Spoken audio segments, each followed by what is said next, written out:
A surprise? What is it? Tell me, Ethan. Rebecca was bubbling over with excitement. Papa is downstairs with it. I want to see Papa. You will see in just a little bit, after he takes care of delivering the surprise. Am I included in your surprise? Leah asked, smiling. Yes, Ethan said, turning his clear blue eyes on her. What is it? His sisters were asking the same question, but he didn't take his gaze off Leah's face as he answered. It is a Christmas tree to take the place of the one that was stolen. Papa and I cut it early this morning from the woods. Our woods? Charity asked, sounding astonished. Yes, a Christmas tree? Yes.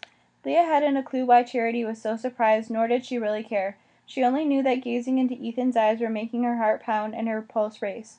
Molly hurried into the room. The front desk says there's a man with a Christmas tree down in the lobby. He says his name is Longacre, and he wants to bring it up to the rec room. Ethan turned. Our papa, I told him of the fete, and he said he would like to bring a tree for the children. We cut it, and a trucker from town helped us get it here. We, all of us nurses, are so grateful, Ethan. Yes, have him bring it up in the freight elevator. I'll call a custodian to help. Ethan left, and Leah and Molly followed him. It's pretty nice of them to bring the floor of a tree, but why is it such a big deal? Leah asked. The Amish don't celebrate Christmas the way we do, Molly said. They never decorate Christmas trees. They never focus on exchanging lots of Christmas presents. Then why are they doing this? Molly shrugged. You'll have to ask Ethan. In the room, everyone was waiting for the tree delivery. Before long, a handcart carrying the giant evergreen burst through the doorway. Guided by the custodian and steadied by Ethan and his father, the tree was enormous, so tall that it scraped the ceiling. Ice clung to a few of its branches. It's wonderful, Molly cried. She and a group of nurses had guarded at the door to watch. Where do you want it? The custodian asked. Nurses scurried to make a place for it in a corner of the room. Leah watched Ethan help set the tree in a bucket of water and anchor it down.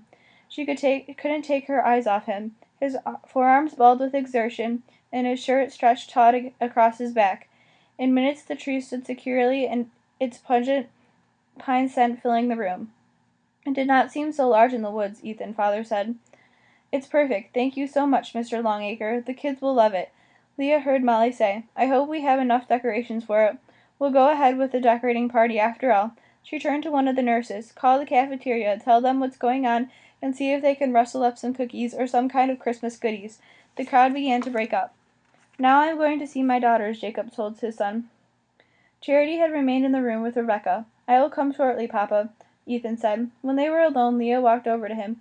This was very nice of you, but Molly said the Amish don't make a big fuss over Christmas. Christmas is important to us, Leah. It is the day the Christ was born.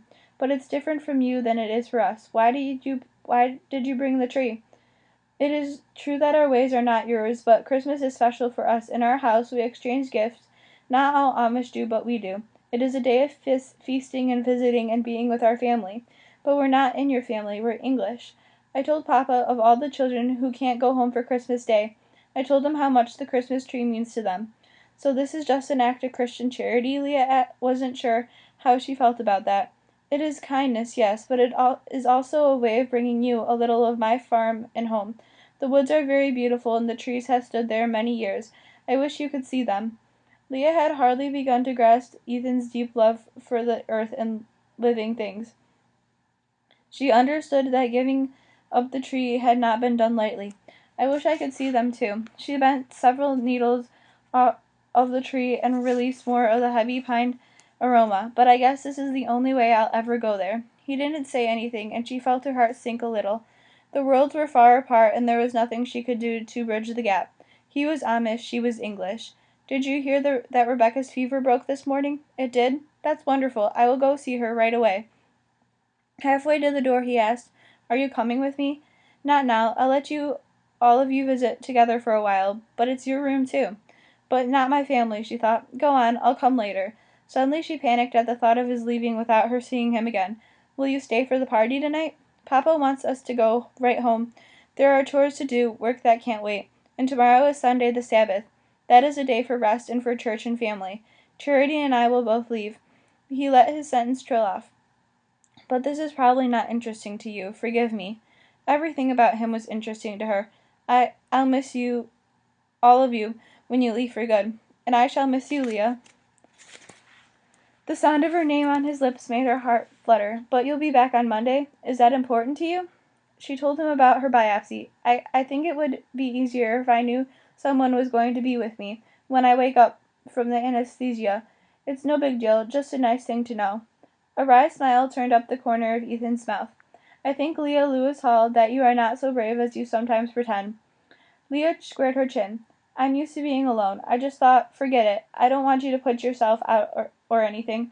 Put myself out? It means, I know what it means. I cannot understand how you would think that it would be a bother to me here when you wake up from your surgery. You are not a bother, Leah. You are special.